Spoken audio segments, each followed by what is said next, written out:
Hey everybody, this is Gina from SugarBender.com. For those of you that are following me on my food blog, you'll know that I've been baking for my whole life. And what I've done is just gathered 3 quick little tips for those new bakers that might help you not to burn something when you're throwing some new cookies or a new recipe in the oven. So we're going to talk about using your senses. So when a recipe calls for something to bake for 30 minutes, you're going to put your timer on, and I always rely on that because I'm one to kind of get distracted and I don't have really a good sense of time. So that helps me out. But really, before that timer even goes off, I know I'm getting close because I could start to smell it. So whether it's chocolate chip cookies or a cheesecake or a pizza or a lasagna, whatever it is, when you start to smell it, take a walk over to your oven and turn on the light. Don't open the door. And take a peek inside and make sure that things are under control and nothing's getting burnt and that you're pretty much on track for that 30-minute time. So the second tip is use your eyes. Because even though your timer goes off and you're smelling it and you think it might be done, until you really take a good look at it, is if it's a cake, is the center evenly risen?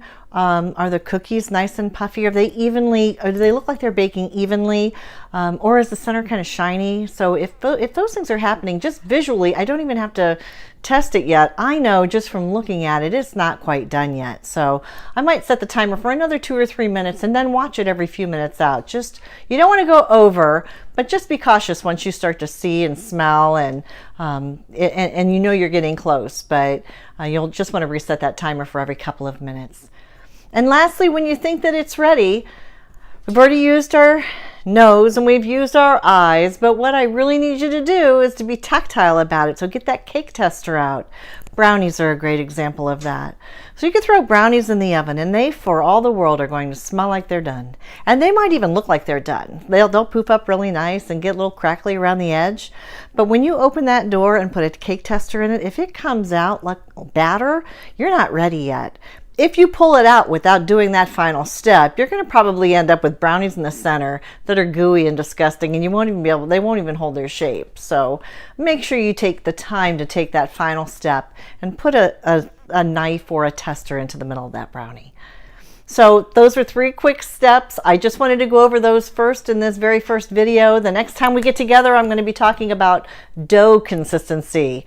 So before you even put it in the oven, are you sure it's ready? Did you put enough flour in it? Is the consistency right for whatever it is you're baking?